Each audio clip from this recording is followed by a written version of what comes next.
na akong makikita.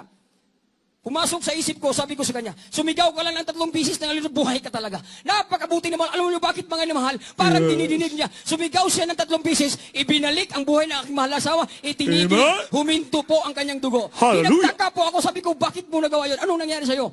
Sabi niya pa, nung paalis na yung lamig at saka init, lalabas na sa kanyang katawan, mga minamahal. Ang nangyari po, mga minamahal ko, gamunggo na lang yung nakita niya. Nakita po niya ating bilabid mamadir at si mahal na pastor. Ang sabi niya, mga anak, panahon sa gipitan, huwag kayong maya, sumigaw po kayo ng hallelujah praise 3 bisis.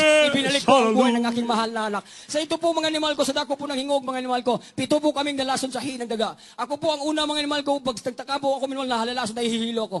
Nung kinabuglahan pa, nung kinagabihan pa lang mga minamahal, yung bigasan namin nalagayan, mga minamahal ko, yung takip niya nahulog. Eh ngayon, minamahal ko, yun talagang prospect namin, kasi maraming daga, napasukan po minamahal. Yun ang asawa ko nagsaing, may umudyok na sa kanya, huwag mong saingin. Eh ngayon, mga minamahal ko, nang nangihinayang po siya dahil marami.